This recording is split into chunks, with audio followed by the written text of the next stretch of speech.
welcome to Demise and Ruin deck profile. Before we'll jump right into the deck profile itself, first few messages. First and foremost, there are a new series that I handled on Sunday called Archetype Guide, which is started with Raptors, so I would really like you, if you have the time, to go check that out, give me some building feedbacks as well to know what archetype you want to see next.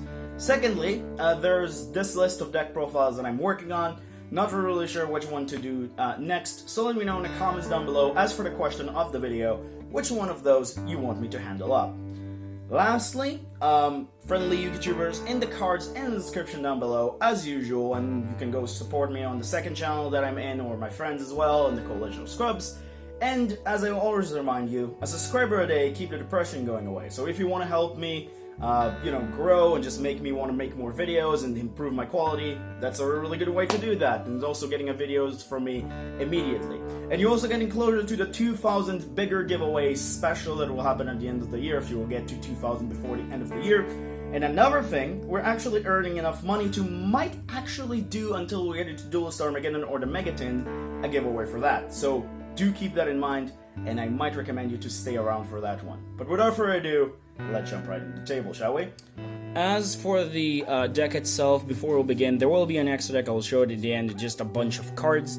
Secondly, there will be no pot of extravagance here because it's still very, very high priced, like $40 a piece, so I thought like that's really doesn't feel worth it for a player that's just trying to build this on a budget, which is also, this is a rogue deck that you will never should take like to locals or whatever. You should just play it with your friends if you want to have just a good time, and can also be this just a good deck to teach up newbies how to play. But without out of the way, let's get started with the deck. We're starting off with the three bigger, or should I say Supreme King of Armageddon, 2 OG Demise, and then 1 copy of the Agent Demise, which I'll put here so you can see all three.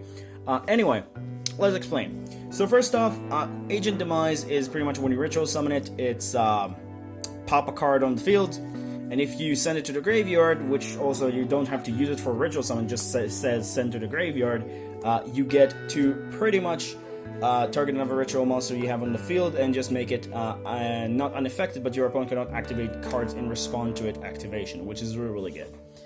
Original Demise, just play 2,000 Dark Hole. That's pretty much what it does. Or should I say destroy the entire board. It's also spells and traps. It's Dark Hole Heavy Storm effect, I guess. And Demise, King of Armageddon, or should I say the Supreme King of Armageddon. I forgot the Supreme there for a second. Regardless, this guy is pretty much the same effect, but instead of just only sending them to the graveyard and destroying them, it's also deal 200 damage for each card your opponent has sent to the graveyard because of this effect or whatever, and got destroyed. Secondly, it's also doesn't use life points for the effect if you use only ritual monsters for its summon. And last effect is that protecting all of your ritual summoned when it's ritual summoned itself from battle. So that's also really cool. So it's also protect them from battle destruction. But mostly what you care about is the pop effect. You don't really care about any of its effect, like paying 2,000 is not really a big deal. You don't want to use for this one only ritual summon. You want to use it for Supreme Ruin, which we'll get to that because her effect are so much better when you use that. Secondly, this one, I'm seeing some people run it at 3. I think that's incorrect. I'm just going to say that right now, because there is a certain card in your deck called Pre-Preparation of Rites, and I do understand why people want to run it at 3, because you want to raise the consistency, but there's one thing that they're forgetting. You can also add a ritual monster from your graveyard.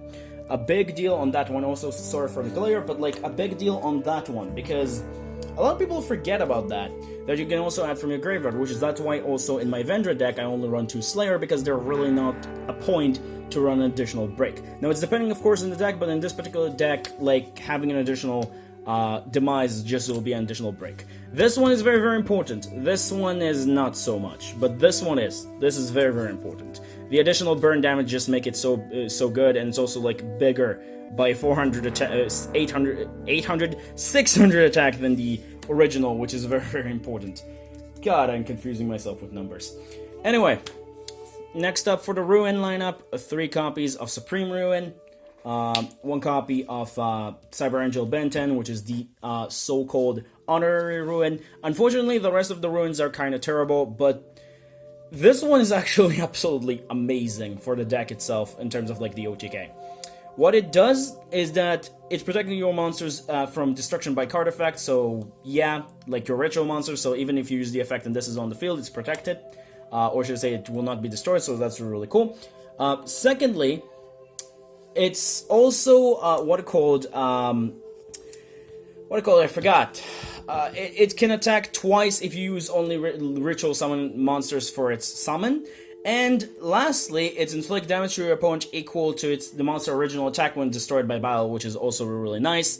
And one thing I forgot to mention, that any of the non-original ones for Ruin and Demise count as Ruin and Demise only in hand or field. They do not count in the graveyard or deck, which that's why you need to run the originals for that. And then Ben 10 you run one copy because you technically you consider it 4 copies because you have normal preparation, as well as it can also search Manju, which also does come up sometimes, so that's really cool. Speaking of Manju, we're running 3 copies of that guy. We're running 3 copies of Manju. I don't think I need to explain this one, it's pretty straightforward on that one. Manju of 10,000 hands, search a ritual, search anything, it's just your good normal summon. Then for the Imp Engine, we're running 1 copy of Chalice Slime because this one is searchable again by preparation of right, so you technically run 4 copies. 2 Talismandra because it's really good. 1 copy of Bookstone. 2 copies of Candle because it's also really amazing. And then 2 copies of Pencil Plume. The only oddball that I see most people maybe going to raise a question is Bookstone. I'm going to say this. The additional ritual spell from graveyard is not as important as an additional ritual monster from deck because the ritual, or should I say from grave, because you could use the ritual monster from grave to then ritual summon again and can use for the materials or whatever, but you can always just search it from the deck or special summon it from deck, which that works. Also, having ritual spells in your hand is a little bit harder than having ritual monsters, so I decided to like make these a little bit smaller than these guys. But I would say this one is definitely better than this. It's depending on the situation. If you want to run a second copy of this, you're more than welcome to. I just thought just 1 copy has just been proving very, very nice for me. Then, lastly for your monsters, 3 copies of Ash. You do want some kind of interruption, even if you're just playing this for fun, because let's be honest, even like that, you might have a friend that just like to play degenerate decks, you want to deal with him. Yeah, you want to stop that, then just having a friendly competition with an Ash is just not the worst thing in the world. It can also be Effect Veiler, Kaiju, whatever you feel like it. One thing I would say, shouldn't be Dark Ruler No More, because Dark Ruler No More does prevent you from OTK, so just a friendly advice on that one. Because it does making you not do damage, so do keep that in mind. That does it for the monsters. Now move on to the spells. 3 of End of the World, 3 Cycle of the World, and then 1 copy of the Incantation Inception, as well as 1 copy of Turning of the World. Now you might ask yourself why a quick play spell doing here, but this is also your 8th ritual spell that is not searchable. So let's go over these because these are really hard to explain. Incantation Inception only allow you to ritual summon with incantation monsters, and then within the graveyard you can recycle it by trading an incantation or whatever, and then get like another, get it to your hand and then get another incantation from your deck, which is really cool to special summon. Original, this can ritual summon. It's like a normal ritual spell, but it's one of those, weird ritual spells that for some reason restrict you from the level that have to be exact. So that's why this one is like, eh. But this one allow you to ritual summon from the field, which is Circle of the World. But the problem with Circle of the World is that you have to have only ritual summon from the field, not from the hand. You could ritual summon from the field any level that you want, but it's just from the field. It's not from the hand. You cannot use tribute monsters from the hand. I'm just going to say that. That's what I mean. You cannot tribute monsters from the hand, only from the field. And lastly, during the main phase, except the turn it was sent to the graveyard, you get to pretty much shuffle this into the deck and then add this and Oblivion or Ruin, the original, from your deck to your hand. Doesn't really matter, but it's sometimes come up in weird games, but yeah. And lastly, Turning of the World allow you to use ritual summon like Ruin and Demise from your hand or deck, and you can also tribute monster from your hand whose level is equal. So you can only tribute from your hand, but equal or exceed, which is really cool. But we would say this, if like you're trying to tribute from the deck, like I mentioned, the only one that count as our Demise, like, you know, for the name's sake, is only the original. If you're trying to summon from the hand, that's also fine, but this one's like, if you want to use the, for the namesake, it's only from the deck, you have to use the original Demise. Just keep that in mind, because that's one of the things that, like, does happen in this deck, that they're not counting the big ones and the new little ones as the, like, the originals everywhere, only from hand or field, which I think is very, very dumb, but yeah, that's how that works, unfortunately. Then, for your ritual spell searchers, 3 copies of pre-prep can search for you End of the World or Circle of the World, as well as the original Demise, because they both have it's in a text, so that's really cool. Pre-prep, search for you the little guy, search for you the Candle, search for you the Benton, straightforward on that one. And then 2 copies of Extra Foolish Burial, because Extra Foolish Burial is just like you send Herald of the Arclight, you get a particular search which can fix your hand. Unfortunately, I don't run 3 because I don't really have the space for 3, but if you can run a 3rd copy, that will be very, very much appreciated for your deck consistency. So you can also just cut Ash Blossom and run something else that you want. But that pretty much does it for the main deck. Nothing really much crazy about this one. This is just a crazy OTK deck. The point is just bringing these 2, right? You bring these 2, and then you just overlay for Gustav Max after you're done with the battle phase. Which, speaking of Gustav Max, this is the first one out of your extra deck, along with additional rank 10 engine, which is like a Super Dora if you have to. This one, which I didn't really have anything else to put, but it's still really okay. And then 1 copy of this one if your monsters cannot get over something, and this can just get over something for you. Sometimes it does happen that like your monsters don't really able to get over like a particular really big monster, and this just fixes that, and it can attack like twice or 3 times, so it's also just really cool to have a leeway. Again, if it's too expensive for you, you can switch it for something else.